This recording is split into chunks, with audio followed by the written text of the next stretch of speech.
Hello, BookTube. Welcome back to my channel. I am so excited because today I have John from Hey Y'all Listen Up with me. We are here to celebrate JFK's 105th birthday. And to do that, we're going to discuss this book here. This is JFK Coming of Age in the American Century, 1917 to 1956 by Frederick Logevall.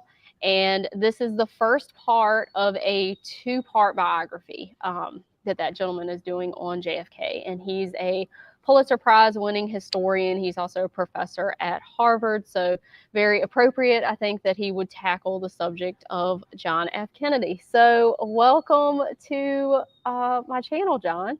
Well, thank you. Thank you for having me. Thank you for thinking of me to buddy read this with you.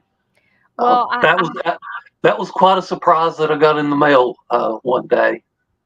It's funny because I thought about it afterwards and I messaged you and I was like, I feel like I kind of bullied you into reading this book with me. So I really hope that you like it. Yeah. Well, my arm's still a little bit sore from the twisting, but it'll be okay. Well, we have to just draw attention to the wonderful addition you have behind you there, that lava lamp.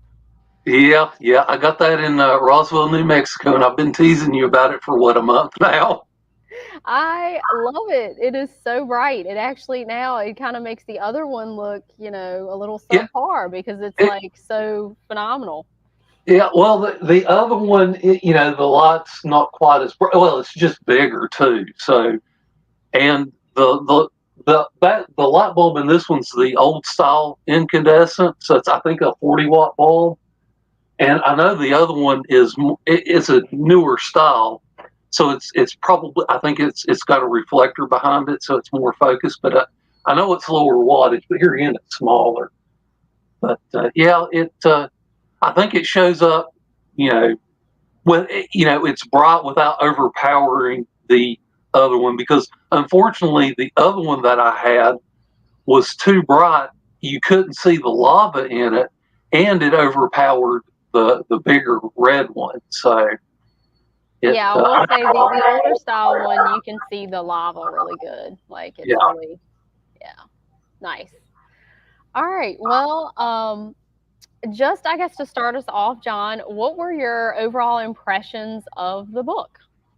I enjoyed reading this book. I mean, it's a good combination of history of the world at large plus JFK's personal history. And I didn't really realize how involved his father and Jack were kind of involved in world history, especially prior to World War II, because Jack had quite a few experiences where he went to Europe and toured Europe prior to the war. So he got a lot of good real world experience, even prior to his public life. Yeah, I agree. It was a really well done biography because I feel like he put a lot of things in context. I mean, Kennedy is definitely a product of the time and place that he grew up in, and I feel like this author did a really good job of that. And also, because he's covering that earlier time period in Kennedy's life, I feel like that's one area that's often neglected. There's a lot of focus on Jack and Jackie and, of course, the assassination and the presidency. But I feel like the formative years of Kennedy's life are the ones that are covered in this book. And you get a lot of detail, and I learned a few things that I did not know.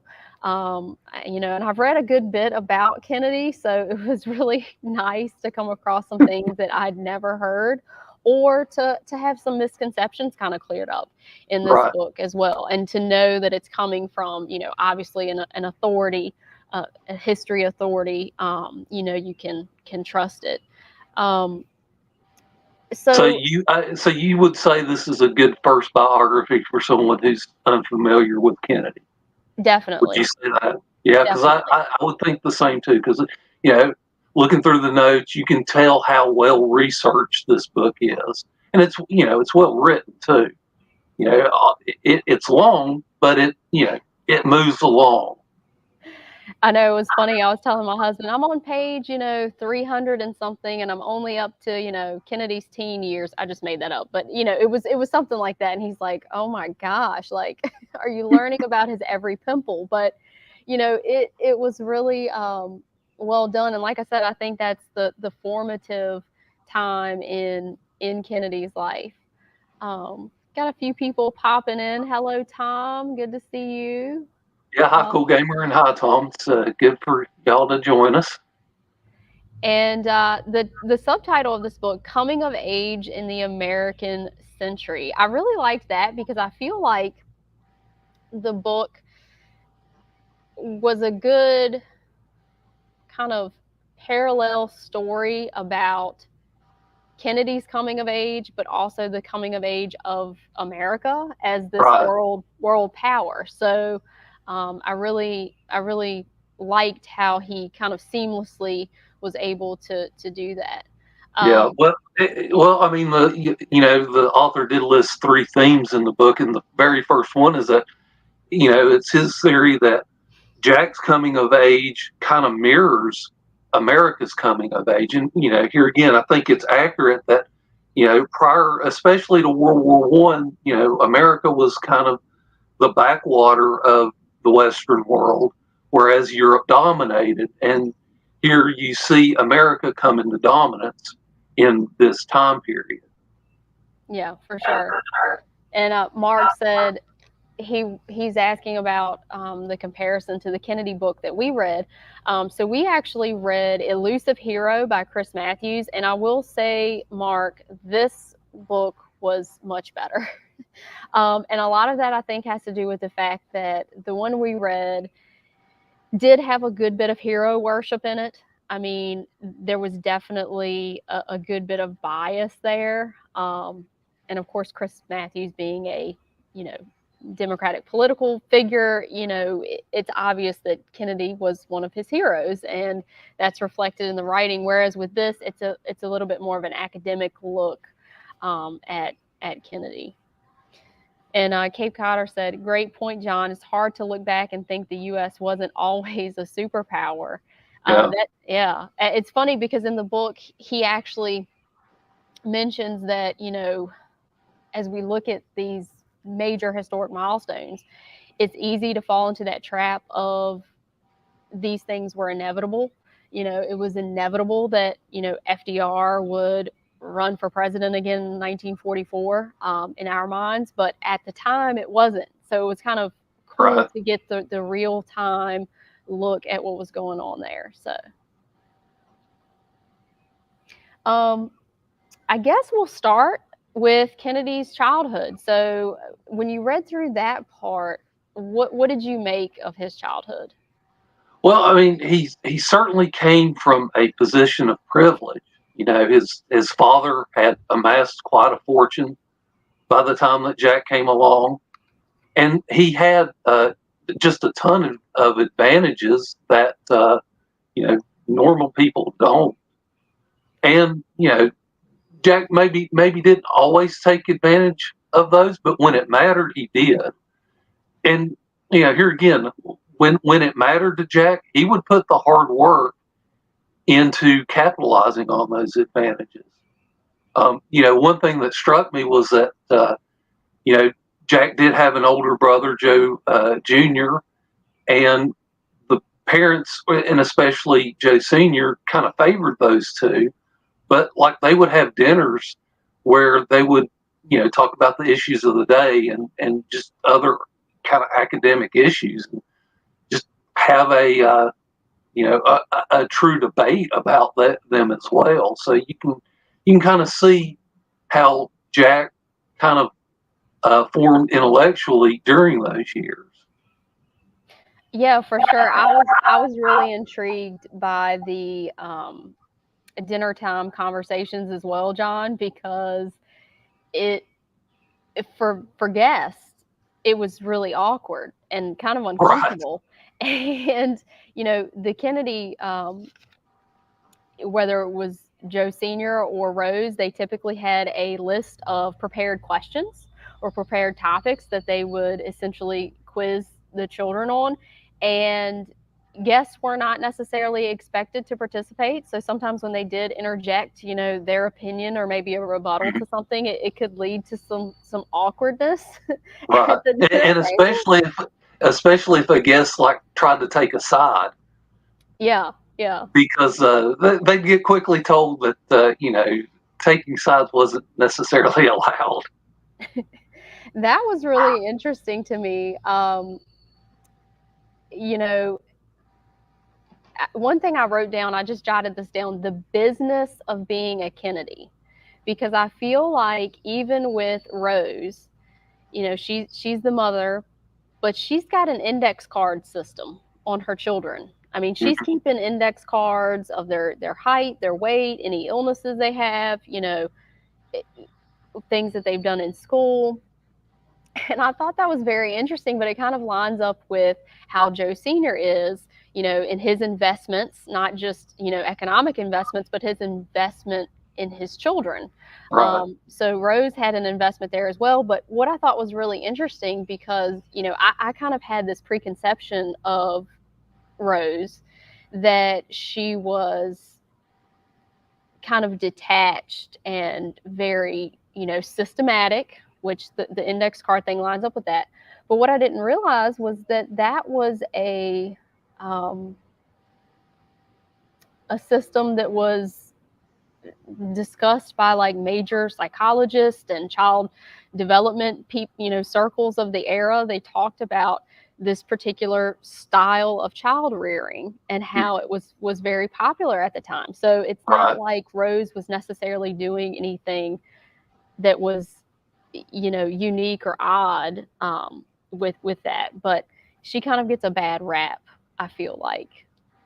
Yeah, well, I mean, there are certainly episodes where she's really kind of detached from the family. I mean, she did take frequent solo vacations. So, I think some of it's earned and some of it may not be. But, you look deeper, and she was very involved with her family's life. Like, when her kids got older, she would write like a weekly letter kind of updating the family on each other's, where everybody was. So, she, there's there was involvement there.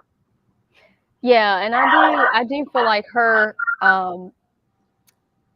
detachment and some of the issues she had, I think that was probably a consequence of Joe Sr.'s behavior in the marriage and that sort of thing. And it definitely impacts John F. Kennedy, because that's one thing that he is known for, is being able to kind of compartmentalize Right. parts of his life, which is definitely, I think, a survival mechanism for people. And one thing that was interesting that I think is something that Ted Sorensen said about Kennedy is that it wasn't that he didn't feel, it's that he didn't allow himself to feel sometimes because he felt so deeply. Right. And so kind of like, having these certain areas of your life, that's something that I think Rose kind of may have, passed on to her children, or at least John anyway. And I did like the letters. You pointed out Rose's kind of like round robin letters that she sent to all the kids and kind of kept them up to date. I thought that was really, really neat. And they included some letters that I'd already read about, like the letter that JFK wrote to his father trying to appeal for a raise in his Right. allowance. Yeah, that was the first time I'd seen that one, but that was definitely one of the interesting ones. That was really cool. I liked that. And then, something else that I was a little bit surprised about was, and you mentioned this earlier, Joe Sr.'s very fatherly, tender moments that he had, because, I had this image of him as this cold, calculating, Yeah. sort of individual, and certainly he was those things, but he was even, I think, sometimes softer with the children than Rose was. I mean, there were definitely instances where, especially with the daughter Kick, Right. That he basically tells her, hey, it doesn't matter what you do, what you decide, even though we're not necessarily approving of these decisions, we love you always, and that you're still tops in my book. So yeah, that was specifically when Kit got married, because she married a Protestant, and Rose just wouldn't hear of it. And I think Kit, and here again, Joe Jr. was very supportive of Kit as well in that episode, and I think you remarked on that when we read it. Yeah, because Joe Jr., I mean,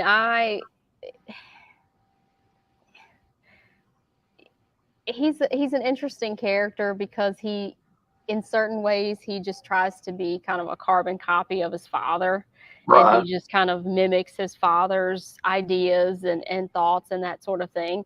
But, there were some glimpses that I got in this book of Joe Jr. that, made me have a greater respect for him. Obviously, I respect him for his military service and the fact that he, gave his life in World War II. But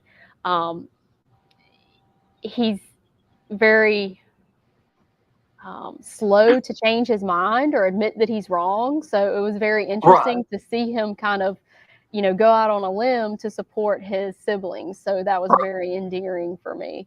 Yeah, he was definitely much slower to question his, the beliefs that he grew up with than Jack was, because we can, the author shows Jack as he gets older starting to question the beliefs that his parents had taught him, where you don't really see that as much with Joe Jr. Well, and I think some of that is due to the fact that Joe Jr. always. Well, he was always dominant. He was the golden dominant one. So he he didn't was really have to work for it. Right. He was the firstborn, and so, and Joe and Rose put a lot of resources into him, especially Joe Senior, because that's his namesake, and they definitely gave him priority. And then for a long time, Joe Junior was the he was better at sports. I think to a degree he was better at academics too, because he just worked harder as far as the academics went. And so he definitely had advantages that he unfortunately he never adjusted to really fully when Jack started to get the spotlight. Yeah. What's interesting about that, and you talk about it being an advantage, I actually see it as a little bit of a disadvantage, because for Jack, all of the spotlight is on Joe Jr. And so, how do you compete with that? Well, if you're Jack, you don't, right? You have this devil may care attitude, and you can focus on the things that you're interested in. And I think that actually worked to his advantage, because he developed this really intense intellect. And I don't think that was reflected in his academic studies, because like you said, Joe Jr., he knew the system, he knew how to be a good student. And unfortunately, I think in that era, part of that not wanting to question, may have worked to his advantage in that academic setting. But with Jack, he's totally different. And I think that's what makes him who he is. If he had been the firstborn, I don't think he would have developed that intellect, because he wouldn't have had to. Possibly, well, it's possible if his parents had treated him different, because I think Jack had a curiosity that Joe Jr. lacked, and Jack had more charm that Joe Jr. did not, and those definitely worked to Jack's advantage, especially when both were older.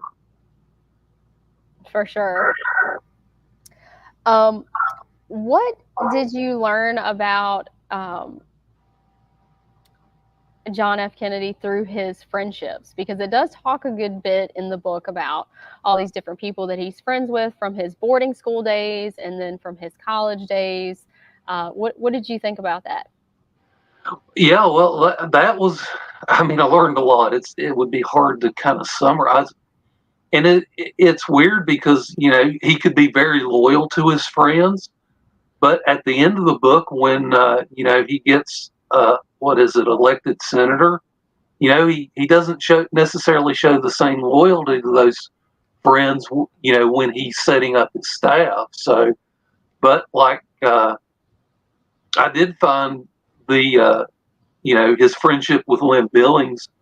I think that was probably his most interesting friendship to me, because Lim would reveal himself to Jack as being homosexual, and Jack still, like, I'm not sure I would have handled that situation as well as Jack did, because Jack told him in uncertain terms that not that kind of boy, but at the same time they were still best friends. So it showed an open mindedness there. There was another episode later on where Jack kind of makes a anti-Semitic statement, and he has a friend kind of correct him on that, and Jack actually listened and kind of modified his response to that. So Jack maintained kind of an open mindedness to others and a respect, and still. It's weird because, like I said, sometimes he could be kind of cold to his friends, but generally speaking, he was fairly loyal to them. Yeah, and I agree. I think the Lim Billings relationship is the most interesting, because little Teddy, he thought that Lim was part of the family. He thought he was Right. one of the Kennedy children until he was like, I don't know, 6 or something. And I thought it was a bit younger. I thought it was more like 3 or 4. okay. Yeah, But he he was around so much that Teddy just kind of accepted him as part. And this is an aside, but I did find the story where Jack kind of went home and was like, "Yeah, I'm going to see if I've got any brothers or sisters." And he was like, "Oh, I do have a new brother." And of course, it was the last one, Teddy. Of course, that was at that point, Jack was at boarding school, so I can kind of see. sure. That was pretty funny, but I think it's kind of interesting how they lived. Um, when you talk about, the wealth and the privilege and everything, yes, they were extremely wealthy, and yes, they had these, grand houses and, various parts of the country, but they didn't really have their own rooms, which I thought was Right, interesting. Every time Jack came home, he would just find an open bedroom. So it right. wasn't like, the kids at least they weren't raised to have a strong attachment to things, which Hmm. I thought was very interesting. Yeah, Um, and you see that later in Jack's life where he loses things left and right because he just has no attachment. Of course, there's a certain that can only come when you're wealthy enough to not care about replacing those possessions. right. But then on the flip side of that, it's kind of interesting because his father would, make statements about making sure to keep, certain expenses, Right. within a certain range. So, like, even when he gets to the House and then the Senate, when he's paying staff, his dad, gives him guidance on don't, pay the secretaries more than this, that. So it's very interesting, the whole relationship that they had with money. It's just kind of Yeah. interesting to me. But Yeah. um, Well, I think Joe Senior had a better money sense than like Jack did, especially yeah, because he was the one that actually made the family fortune. I mean, his right. Jack's grandfather certainly, you know, he set up Joe Senior well, but Joe Senior was the one who created the family well. Yeah. Um, And with that too, I'm glad that this author really took the time to explain how Joe Sr. accumulated the family wealth, because there are these kind of like blanket statements that people want to say, oh, well, he was a bootlegger, or he was this, or he was that. And yes, the things that he did on the stock market to get the money that they acquired, today it would be illegal, but at the time it was not. And like, I don't think people really kind of grasp that this was kind of something that was common practice on the market at the time, and that it wasn't necessarily ethical, but it was legal. A lot of people have this idea that he did these illegal things to get the family fortune, and that's just not true. Right. Yeah. There were definitely things that he did that were definitely, and I'm sure they were questionably ethically questionable at the time. But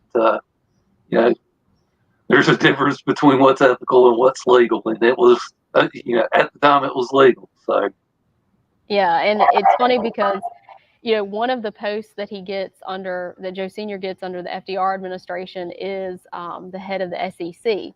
Right. And, there were remarks made at the time, well, why would you put, the crook in charge of the bank? Like, what are you thinking? And he's like, to catch a crook, you hire a crook. Like, he knows the tricks.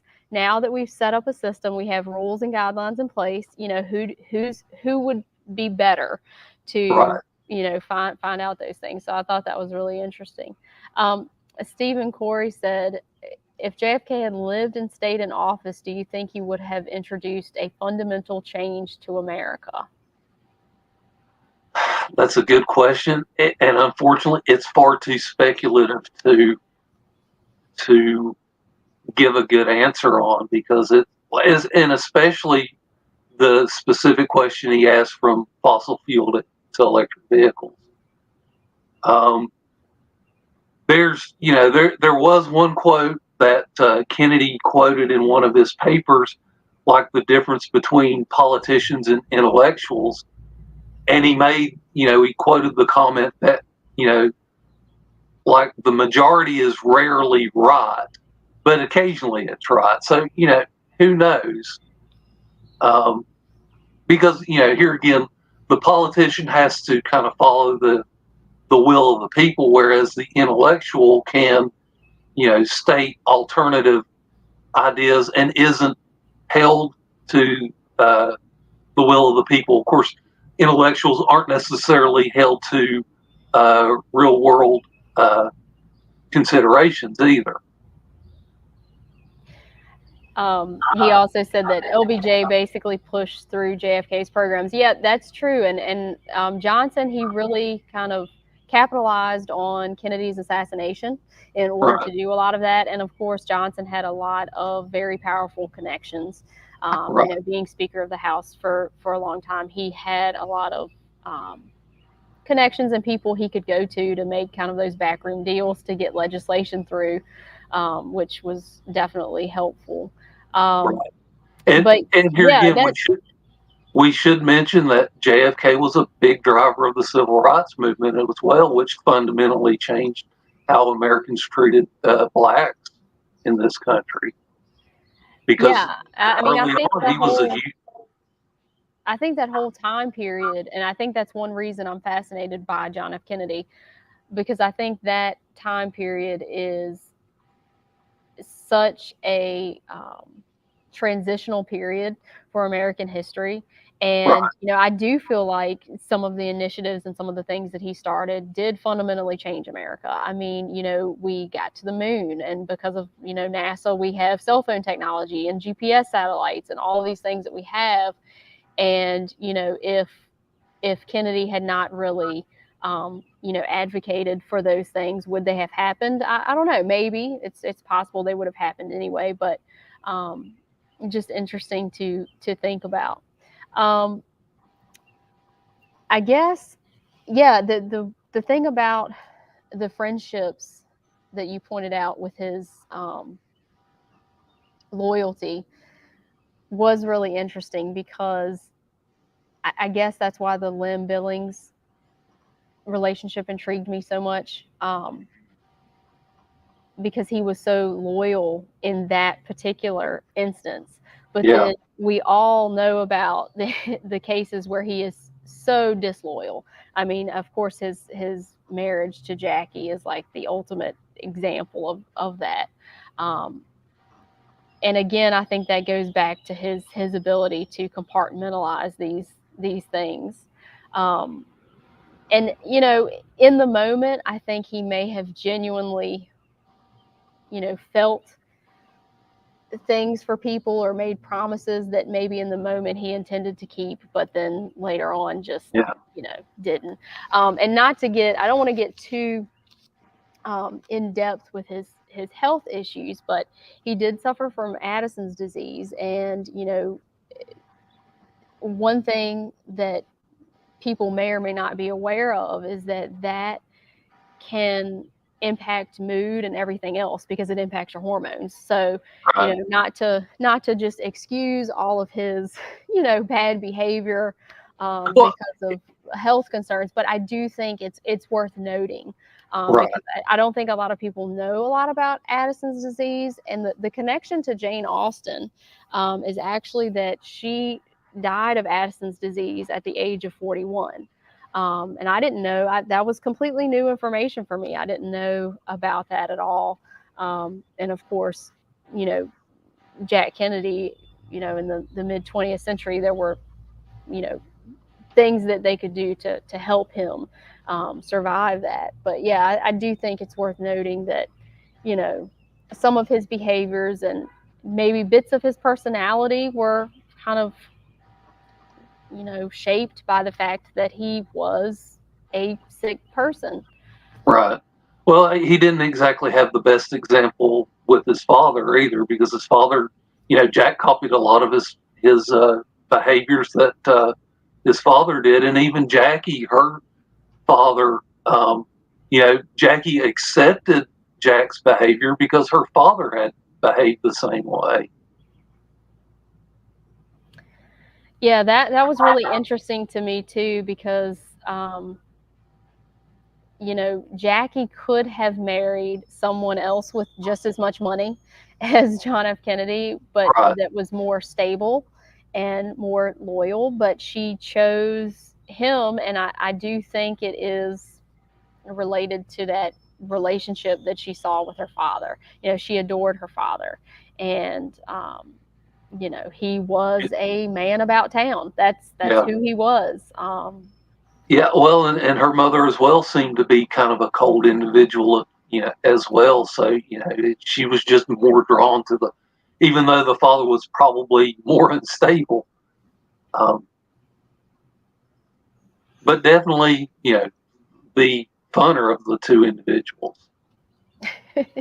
For sure. What's funny about John F. Kennedy that, I think a lot of people might not know is that he's not a big drinker. You assume, it's JFK. He had this affair with Marilyn Monroe. He's hanging out with the Rat Pack. He's got to be down, at all. Well, right. He's Irish. Yeah. Right. He's Irish Catholic, which are two stereotypes for, heavy drinking. Right. And so, and here again, that was like a third generational thing where, his grandfather immigrated from Ireland. He owned a tavern, but did not drink himself. Yeah. And then Joe Sr., didn't drink. So again, that probably aided in their accumulation of wealth and their accumulation of power as well as they got, because even both of Jack's grandfathers were involved in local politics. Yeah, and I feel like Joe Sr.'s kind of drive to overcome these stereotypes probably is what shaped a lot of those behaviors. Like, I feel like he was so wrapped up in this, anti-immigrant sentiment of the time and all of the prejudice that was there against Irish Americans that, he would have made sure that his children hopefully did not, adhere to those stereotypes. Like, I feel like that was probably something that they tried to instill in them. Right. Well, one other thing I found interesting, especially about Jack, was that, he's Irish but his family gets to America, but Jack had a fascination with Great Britain and an admiration for Great Britain that I found a little bit surprising for someone of Irish descent. Yeah, very interesting. Especially, he's Catholic as well, and Right. I don't know, you would assume that there would be a little bit more sympathy there for the Republican, sort of sentiments as far as Ireland goes. Yeah, that was quite interesting. Mark says, do you think Kennedy would have involved the U.S. in Vietnam more if he had lived? And, I think that obviously we were involved. Obviously we had, I forget the exact number, but we had thousands of military personnel in Vietnam at the time of Kennedy's death. But I do think that this book points out, and most of the things that I've read kind of clearly point out, Kennedy's sentiments on the whole Vietnam conflict don't change a whole lot. I mean, he reiterates the fact that this is a civil war, that this is a Vietnamese conflict, and that if the Vietnamese people do not kind of take over the reins, that he doesn't see, how we could, finish it. But, he also recognizes, and this was very, interesting assessment at the time, he recognizes the political implications of the whole communism, debate, and this crazy idea of the domino theory. And that was very interesting to read about, how that just sort of came out of nowhere, this, illogical idea of this domino theory, which did not play out after China. I mean, China became communist in 1949, and what happened? Well, nothing. I mean, it's not like massive amounts of other countries just start falling like dominoes. It was really interesting to see him kind of looking at that whole political scene and that whole, Red Scare phenomena just kind of emerge and gain steam, and just to realize that politically, to a certain extent, you have to get on board with this, or you're politically dead. Like, you just, that's it. Yeah, and I will say that that's one thing this book did really well, is kind of examine this issue of Vietnam, because, Jack was really very kind of on point early on in recognizing that, hey, this isn't as simple as an anti-communist communist conflict. It's, you've got the Vietnamese who want their own independence. At the same time, I think the author kind of dismissed the domino theory just a little bit too quickly, because here again, communism is a system that, because it's so inefficient, it doesn't produce wealth. And so you have, in order to kind of grow, it needs the wealth of the countries around it, which of course is a good criticism of colonialism as well.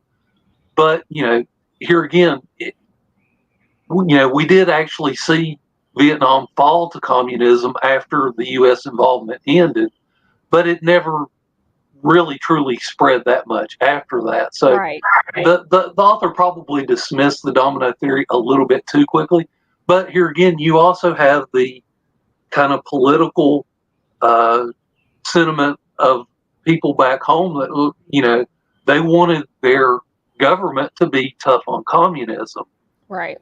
And so, this is the same, I don't know if we were planning on getting to McCarthy or not, but you've got Joe McCarthy kind of doing his thing at this time.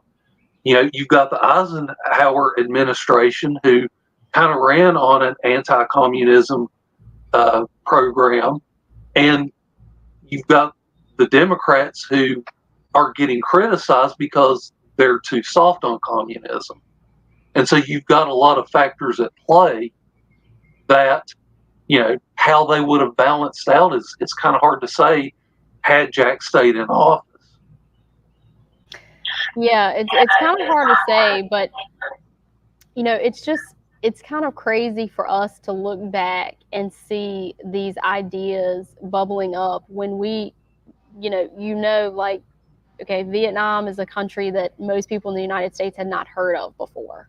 Right. And okay, well, and they're 9,000 miles away and they become communist. Yeah. And what you pointed out about the inefficiency of the system. I mean, communism is going to spread and succeed in places that are, deprived of basic necessities. I mean, you're not going to see communism develop in countries that are doing well economically. I mean, it just doesn't happen. So it's kind of interesting to look back at this whole Red Scare with the McCarthy system because, people totally fed into the whole McCarthyism. And right.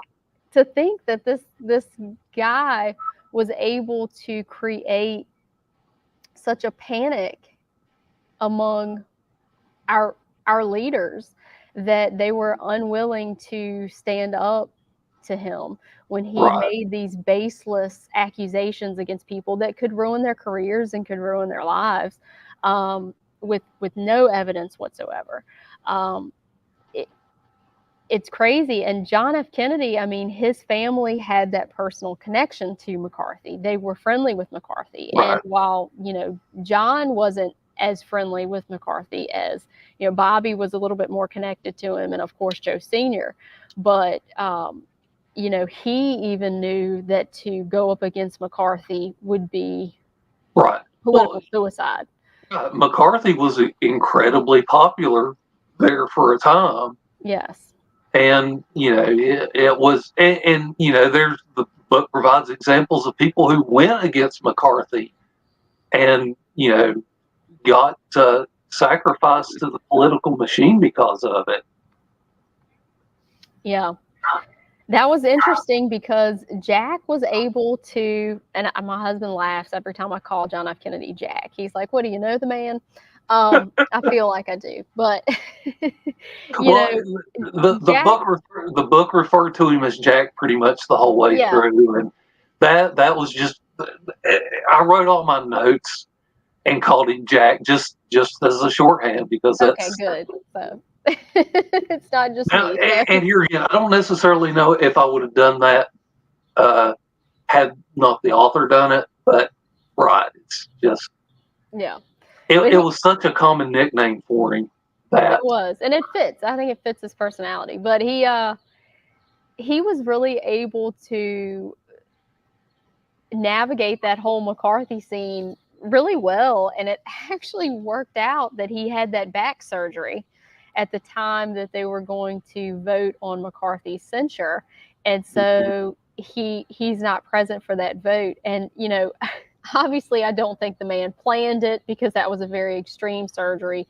They did not know if he was going to survive the surgery. His father was against him having the surgery, but if he didn't have it, they thought he would end up likely in a wheelchair. So he has it, and he misses that vote. So I think it probably in the back of his mind, he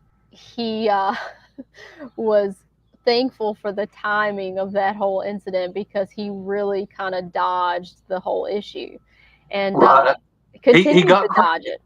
Right. He got criticized for not taking a part of it, but had he taken a position, the criticism probably would have been worse, regardless of the position he took. Yeah. And I mean, McCarthy was very popular among Irish Catholics. Right. And so that was a big concern. And yeah, I mean, it's clear that John F. Kennedy was not a supporter of what McCarthy did, but he was politically unable to really do much about it Right. without sacrificing his position. Um, so, was there anything in the book that addressed a misconception about Kennedy or the Kennedy family that you had, or kind of challenged, something that you've always thought about them? I don't think so, but partly that's because I didn't know enough about Kennedy and especially not his family to really have misconceptions. Because, I think I knew a little bit about Joe Jr. Um, I knew a little bit more about Robert and Teddy because, they lived longer. But again, I didn't know enough about them to have, I guess, I didn't know that they were abstinent as far as alcohol went. But I don't know that I ever really had that as a strong misconception anyway. Yeah, and I mean, obviously, I think Teddy imbibed. I think we all know about that, but um, and John F. Kennedy did as well. But he just that wasn't his go-to. And I Mm-hmm. feel like people in the campaign were kind of shocked when he's like, "Okay, let's go for a drink," and he wants to go for a milkshake. Like, Right. you know, um, that was one of the things that I think is a probably a big misconception. But something that um, stuck out to me that I did not know about Kennedy is that one of his legs was longer than the other. And one of his doctors finally reveals this to him, and he ends up wearing lifts in, I think it's his left shoe, um, to kind of correct it. And that actually helps with a lot of his pain. A lot of his health issues are not cured, but the physical pain is Mm-hmm. definitely relieved from that. And um, I remember reading, and I don't know where I read this, but I remember reading something about him wearing lifts in his shoes. And whoever the author was, they attributed it to vanity, that he wore lifts in his shoes to appear taller, and that it was somehow related to that. So that was kind of interesting to me because I was like, wow, that you're really warping, something that Right. this man had that was, physically wrong with him, that he was trying to relieve some pain, and you're warping it into part of this, Kennedy vanity. And I can't even remember where I read that, but I distinctly remember reading that, and I thought that was really interesting that the book brought out that point. Yeah. Well, here again, I mean, Jack was 6 foot anyway, so he's Yeah. not a short man. Although some of the pictures you can see that he's shorter than other people around him. And I think the Jack was kind of secretive about his health issues too, because he goes to rallies. He has to use crutches to get there, but he'll stand for a long, several hours in a receiving line without them. Now he may be secretly leaning up against something, but he's not. He's not advertising his physical. I don't want to say disabilities, but his Challenge. impairments. Yeah. Yeah, that's one of the things that I do admire most about Kennedy is his ability to overcome all of his health concerns, and really, work longer and harder than the other politicians, and Right. start earlier, and really just his work ethic. When he put his mind to something, when it was something he really wanted, he would stop at nothing. I mean, Right. I can't imagine the amount of physical pain you would be in if you're showing up to an event on crutches, and then you're having to stand and be the dazzling John F. Kennedy, right? Because everyone who met him, they said to meet him was to vote for him. Basically, Right. he had that instant charisma, and I just can't imagine. I mean, when I have a little, you know, allergy fit or a cold, I'm probably not super fun to be around. So like I can't imagine what this fan went through. And I do feel like, not to harp on it, but I do feel like, his health concerns really shaped who he was, because he spent a lot of his childhood confined to bed, or in the hospital. And he spent that time reading and just devouring these really large history books. And of course, that's one of my connections with Kennedy, is the fact that he's a lover of history and the fact that he's a reader. Right. And he told Teddy, one of the pieces of advice he gave Teddy was never to be seen without a book in your hand. So Right. I feel like that, like you said earlier, his curiosity and just his drive to learn new things, and not just history, but about people. That's Right. one thing that really stood out to me in the second half of the book, was when he was going on these trips, these international trips where he goes to Vietnam and he goes to, Europe prior to World War II and during World War II. He is interacting with people, important people, ambassadors, military generals, but also common people. And he is intensely curious about their thoughts. And, he was willing to change his position, which I think is such a great quality to have, because democracy is, based, supposed to be, on compromise. Yeah, And, well, and there's a you know, great quote in the book about compromise, and if you don't mind, I'll see if I can find it right quick. absolutely. Yeah, go for it. Um, yeah, I don't know if you take notes while you read, but anytime I like to find a quote or something, okay, and it's in the preface. So, compromise is necessary to a well-functioning democracy, and that civility in the public realm prevents dehumanization and helps us see political opponents as adversaries, not enemies. That is just so foreign, I think, to where we are now, Yeah, unfortunately.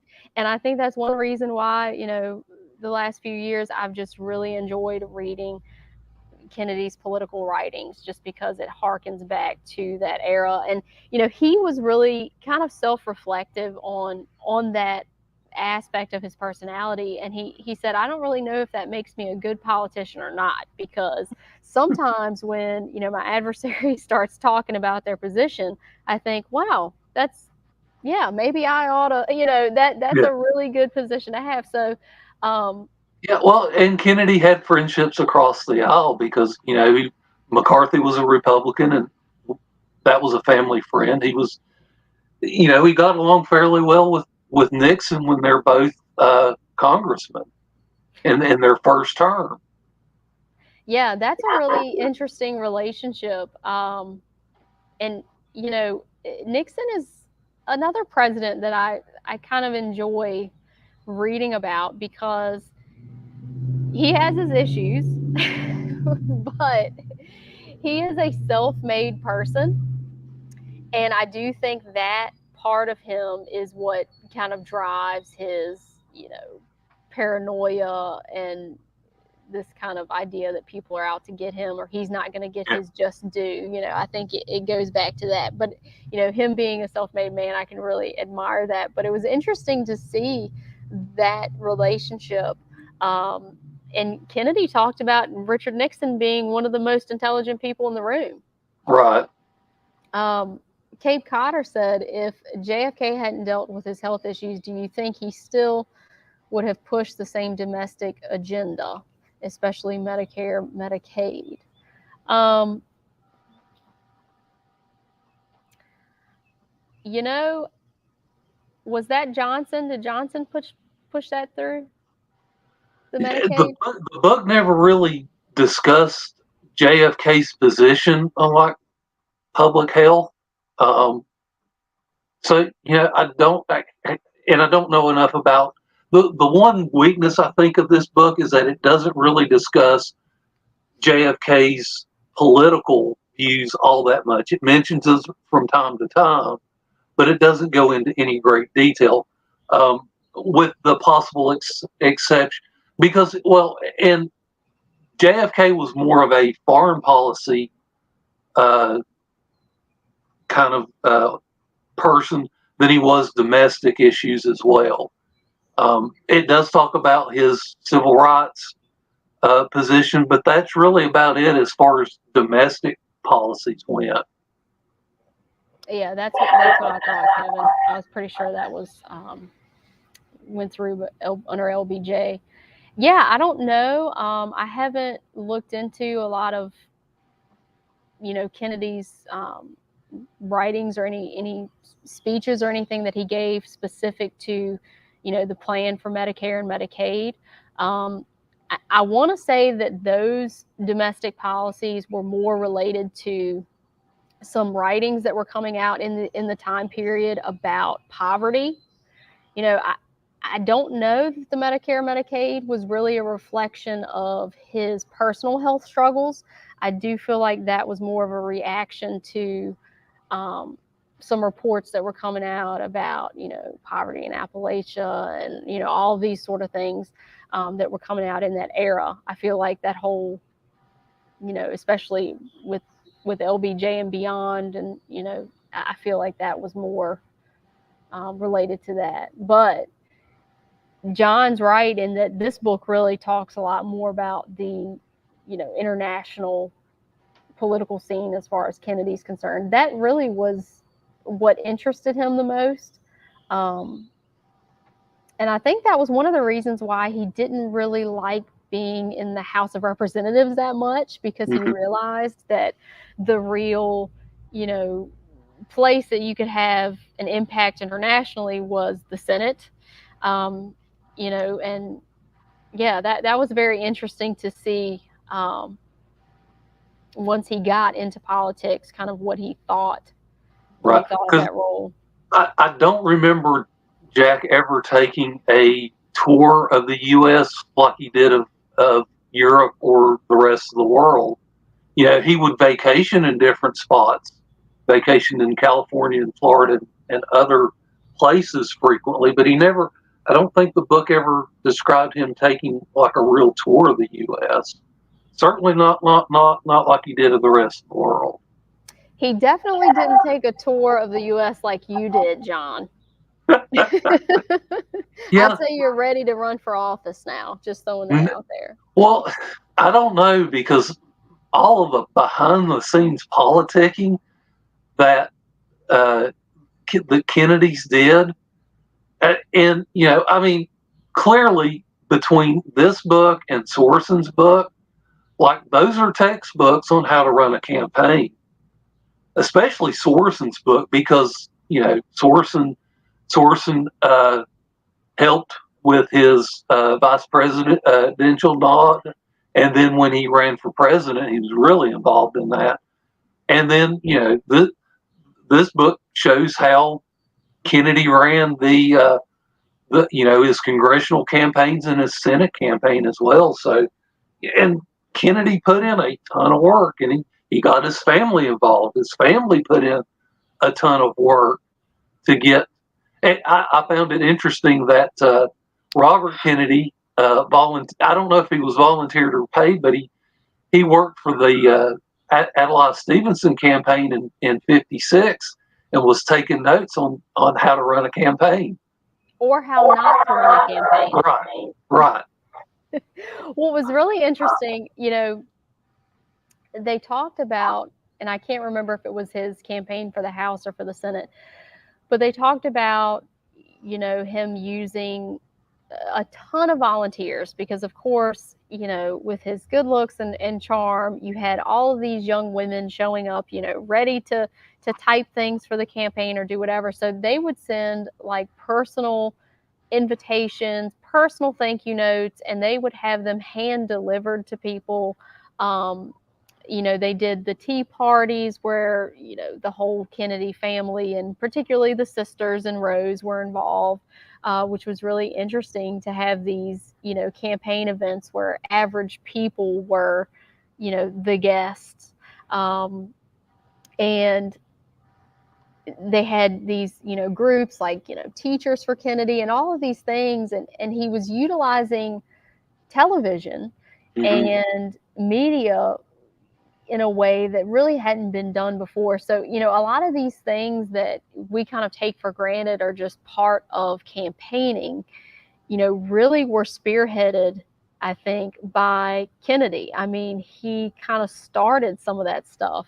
And it was just really interesting to see how all of that came to be and how it played out for him in successful elections. Yeah. Well, and I actually watched a couple of YouTube clips. Like it was probably I guess it was his first appearance on Meet the Press. And yeah, I wasn't blown away by his performance in that, but, he still held his own. And at that, he was a first term congressman, and that, first term congressmen didn't get on that program at that time.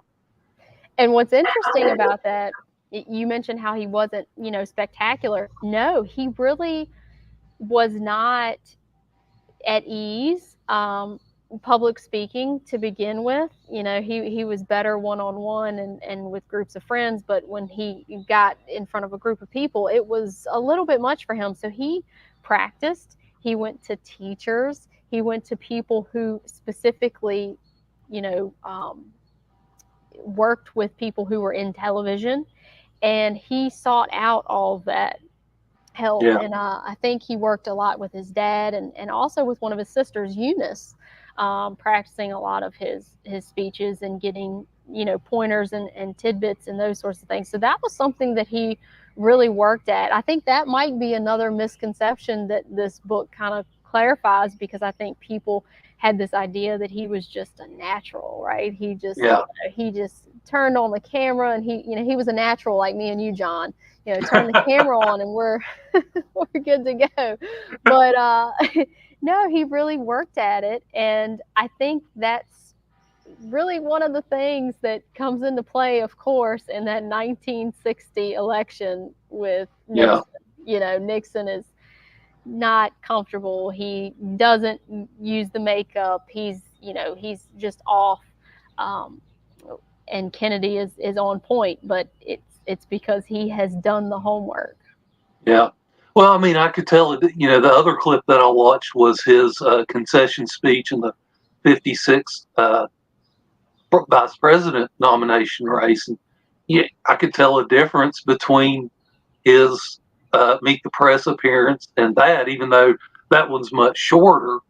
But yeah, I mean, I could tell a difference. And of course, so yeah, it's just again, Kennedy would do the work that was necessary when he was properly motivated to do it.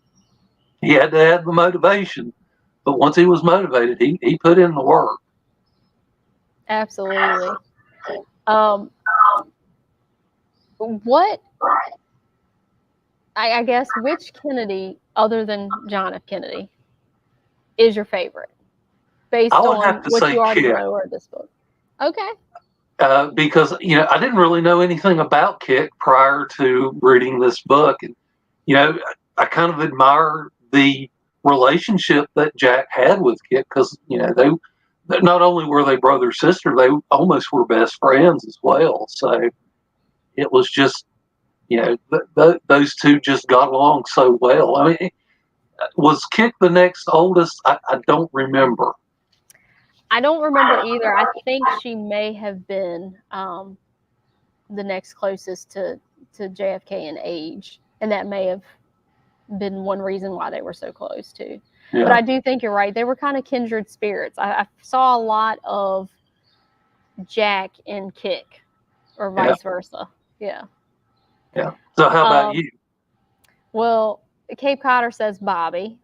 Can't go wrong with Bobby. And it was interesting to see Bobby when he came of age and he went on, to Europe? He went to, and so you see the first glimpse of their future, partnership. Didn't really cover a ton of it in this book. I'm sure we'll see more of it in the next book.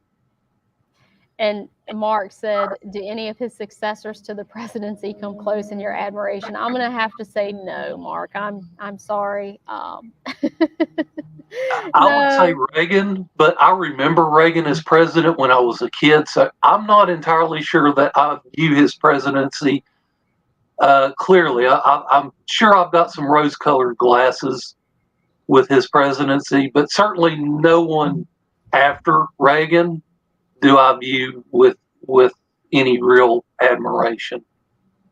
I mean, there are certainly things about each one that I admire, but it's just, unfortunately, I think in this country we seem to find the worst people to do the job, and that's who we have to vote for.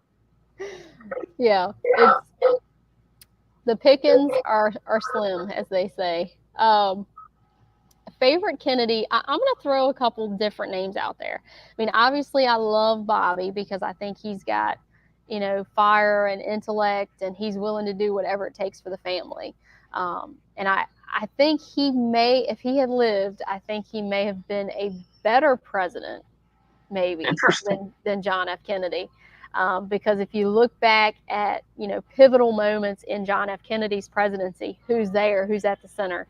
And a lot of times it's Bobby. I mean, who is it really that negotiated us through the Cuban Missile Crisis? It's Bobby. Bobby's the one that they sent to the Soviet embassy. I mean, that's huge. So I feel like he is definitely a good pick, Kevin. So that was a great one. I'm going to go with maybe Eunice, just to be different here. In this book, one of Kennedy's friends, George Smathers, I think, he talked about how she was the strongest of the Kennedy children, and that if the times had been different and if it had been more acceptable for a woman to run for political office, that he would not be shocked at all if the whole history of the Kennedys was changed and it was Eunice who had won for office. And obviously, her work with Special Olympics and just social work and all of her charity work is just phenomenal. So you can't really go wrong with choosing her, I think, as a favorite Kennedy. Yeah. And then I'm gonna throw another name at you. Okay. And he's not even a Kennedy. Not even a Kennedy. John Francis Fitzgerald. So Kennedy's namesake, aka Honey Fitz. Rose's father, he has a lot in common with Jack. I feel like their political personas and the charisma that they had was very similar. So I feel like probably JFK got some of that from his grandfather and from seeing his grandfather at work. And yeah, he seemed like just a really cool grandfather to have. Yeah. And one thing that brought out in the book when it talked about the grandfather was the fact that Rose Kennedy was actually very much interested in politics. I think we get this idea that it was Joe Sr. who was really very into the political scene, but Rose was very interested in it. And, obviously that was kind of reflected in her love of history, but she, went with her father to all of these campaign events and she was right there in it. So, that was kind of an interesting part to this book as well. Yeah, and I will say one thing. In addition to the book didn't really cover Patricia all that much, but to win the family scavenger hunt, she did something pretty badass. So she did. What did she do, John? Tell them. Well, here again, the goal of the scavenger hunt was to bring back the largest item that you could, and she hotwired a bus and drove it back. Absolutely. That was great. It's funny because in this book, a lot of really neat stories and interesting tidbits were actually in the notes and, section. So it was really interesting. I mean, I normally read the notes, and I know you definitely do.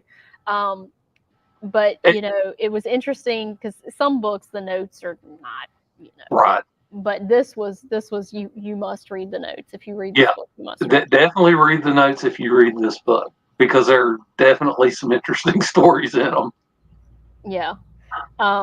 Cape Cotter said, "I'm a Democrat, but wasn't Bush Sr. a good person, even though not a good president. You know what's interesting about George H.W. Bush is that when I read a book, I think it was called The Residents. It was about workers in the White House staff. They did talk about how awesome he was as a person and as a boss, and so that was an interesting one. And then let's see, Clinton was well liked internationally. At least we really liked him in the UK. And then Kevin also says, I'm a fan of Clinton, but he was more controversial. Clinton, you know, he has a Kennedy connection. He has a picture with John F. Kennedy, which is pretty interesting. And, you know, I think when Kennedy was initially elected, there were some parallels or comparisons kind of drawn between Clinton and John F. Kennedy. But, yeah, he had some issues, which is interesting because, of course, if John F. Kennedy had lived in Clinton's era, he may well have suffered the same fate as Bill Clinton. You know, because the press would have definitely revealed his secrets. They would have come out eventually. So yeah, kind of interesting there.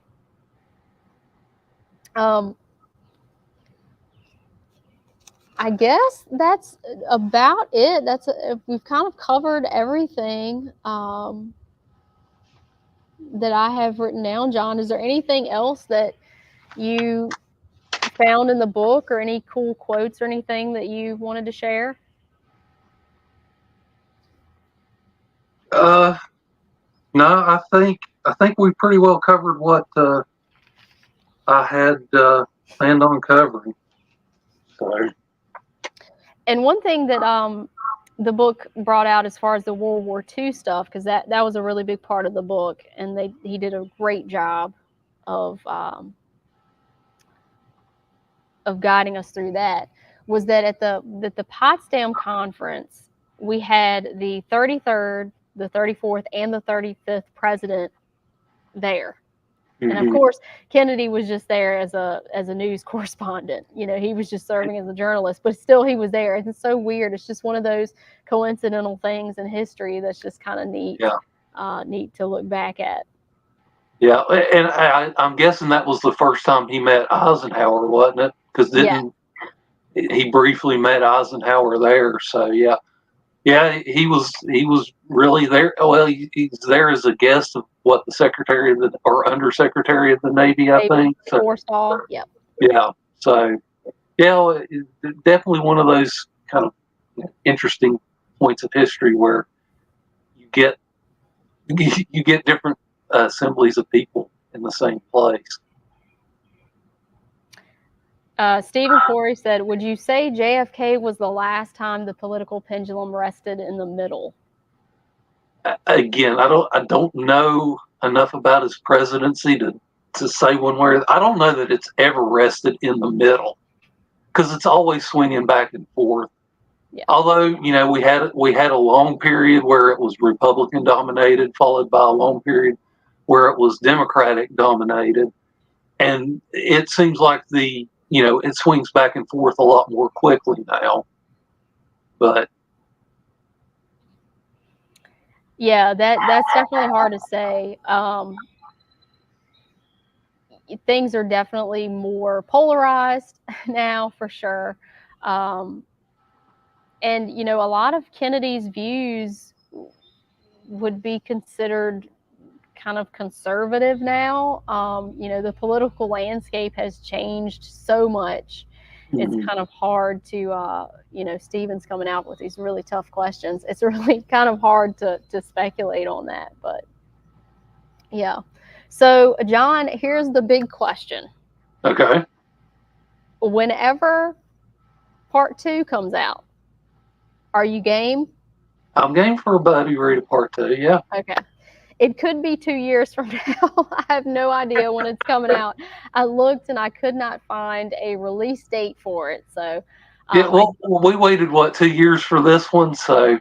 That's true. We did wait a while before we did a live show together and a Kennedy buddy read. So why did we wait so long? I guess because of the candy corn issue. Well, that I'm sure that played part of it as well. Of course, you and Lady Jane have monopolized your buddy reads, and so it took you a while to get back to me because you know I was your first buddy read experience, and neither one of us were comfortable to do a live at that point. I know, it's so funny because usually I come up with a whole like typed list of questions like a week before the live show, and I'll send them to whoever I'm buddy reading with, and I'm kind of new to this. I didn't know that wasn't normal. I thought that's what people Yeah, did to prepare for live shows, but yeah, teacher. yeah, everybody's like, that's total teacher thing to do. So I felt really bad because this past week I had a bout with allergies, and so can you believe it? John actually finished the JFK book before I did. Yeah, Um, so yeah, yeah. Well, shame on me, but I didn't come up with any questions until like this morning. I was like, let me write down some things really quickly, and John was teasing. He's like, wing it. He's like, we're like two of the most introverted booktubers ever, who had to really work our way up to doing a live show. So right. Well, you watch our normal videos, and they're so badly. Well, I won't say badly edited, but we frequently edit our videos because we have frequently. trouble, getting sentences back to back, especially when it's just us and the camera. Yeah, it's so funny because that's one thing I've grown to just love about a live show. Right. I don't have to worry about that editing. I will refilm an entire video, 3 times. I mean, people think it's just like one and done. No, Yeah. I hate to burst the bubble, but I'm not that good. Yeah. So yeah, the live show, might Yeah. might It, take it's over. it's definitely easier talking with someone live and kind of feeding off their energy. So Yeah, I know if definitely a I lot go, easier. somebody else will pick up the slack. Yeah. And here again, I think people are a little bit more forgiving of mistakes in a live. Absolutely. Kevin said, where do you rank JFK in best presidents list? Yeah, I'm pretty sure we all know your answer, Carrie. As far as me, I would actually have to go and research all of the presidents and make kind of academic decisions on it before I would even remotely attempt a list like that. Yeah, that is and I know I can't remember which booktuber it was, but and there may be several that have done this. They've been reading biographies of all the presidents, and yeah, that would be something neat to do. And I don't know if it would change my mind or not, John. It would take a lot to change my mind at this point. I think I'm pretty committed to Jack Kennedy, but um, yeah, I don't know. That would be interesting, and it's kind of hard to rank them really because you're talking about people who are reacting to a totally different place and time. I mean, Right. the issues are just completely different. The political landscape's completely different. So it's really kind of hard to judge them with our modern eyes and sensibilities, and you Right. know. Um, so yeah, kind of. But I know that John F. Kennedy on most lists that they come out with, that he's definitely usually in the top 5. Right. Yeah, and here again, I mean, you've got to look. He had some impressive accomplishments. He got us through the Cuban Missile Crisis. He was the driving force behind the U.S. landing on the moon. So he definitely has some, like I said, impressive accomplishments to his name. Well, we will get into all of those accomplishments, I'm sure, in part 2 when we Right. buddy read that. So, yeah, very excited about that. When did your fascination with Kennedy start? Oh man, Mark, I don't even know really.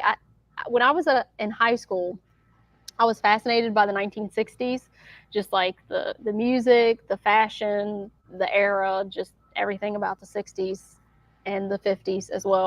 I was into. So I feel like it just kind of came out of that I kind of started focusing more on John F. Kennedy, and then it kind of mushroomed from there into what it is today, which it's funny because once people know that you're like obsessed with a particular topic, whenever they see something Kennedy, they buy it for you, bring it to you.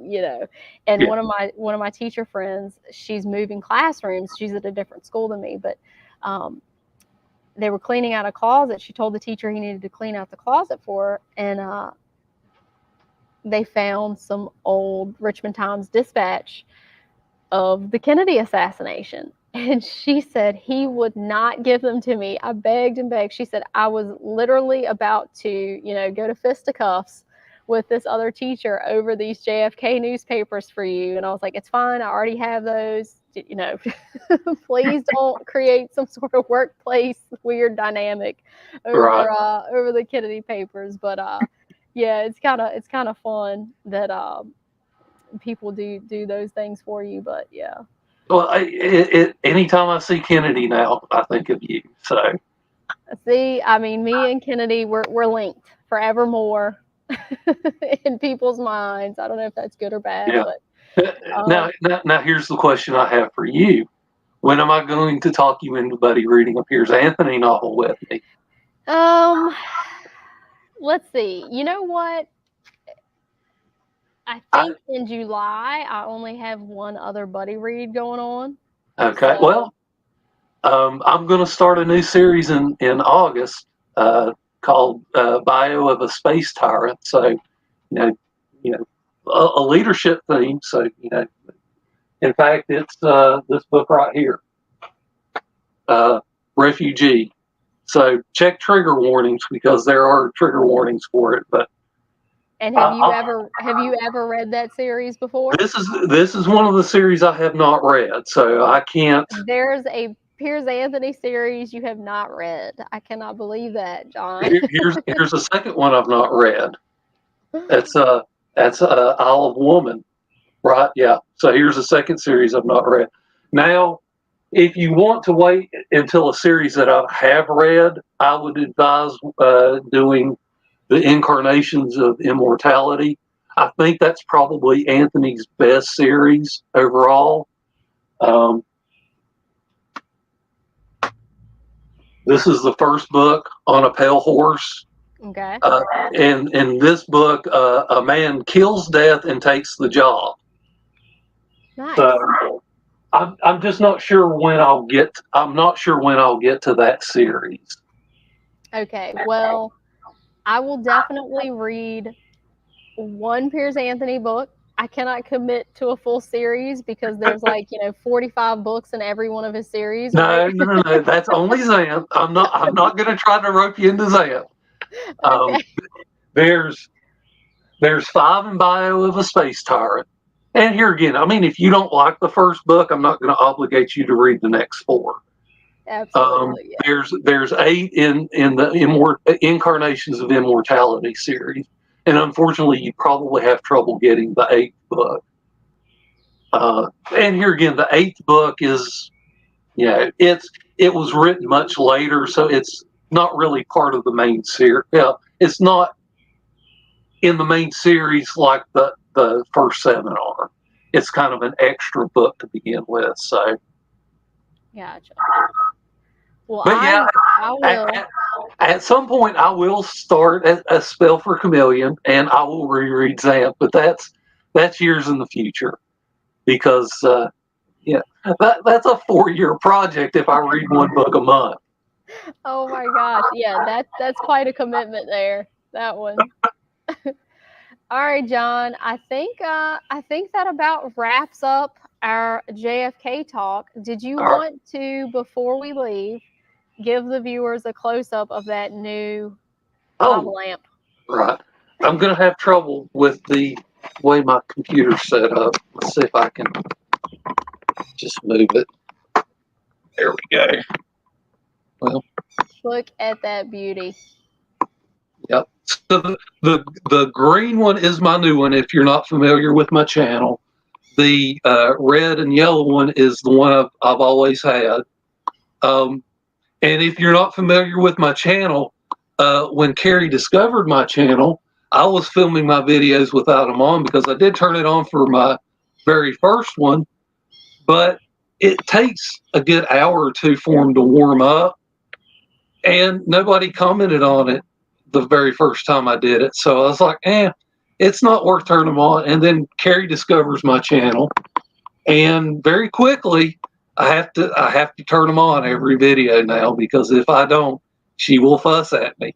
So I don't like getting fussed at. So, and that alien right there, that he came, I had to buy him separately, but he came with the lava lamp as well. So just hanging out in the background, observing our race for their own benefit. I definitely approve of the additions. They look super cool, John. Really excited about that. So thank you everyone who came to hang out with us and talk about JFK. Yeah, I appreciate it. Had so much fun buddy reading this with you, John. I appreciate you reading it with me. Yeah. Well, and you read. It was a big book. I will Right. say it was a pretty big book, and I know everyone is not a Kennedy fan like I am, so I do appreciate you reading it with me, and I'm so glad that you enjoyed it. I would have felt guilty if you did not enjoy the book, so I'm glad. I'm glad you liked it. And we read this book the way I kind of like to buddy read, which was basically chapter by chapter. We talked about it, and you mentioned earlier the trip that I just got back from, but I didn't count the number of states this book traveled to, but it went to over 10,000 miles with me. So and I still haven't started to create that video yet. At some point, I'm going to have to actually make myself go through the pictures and start making the video. But that'll come. Of course, I've still got one more trip to make. So on Friday, I'm going up to visit my brother. So that will extend, and plans for 2 more booktubers. So nice. that should be fun as well.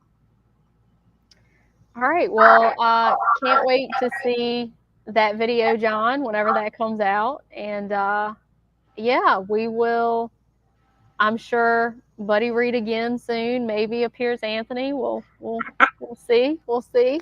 Yeah.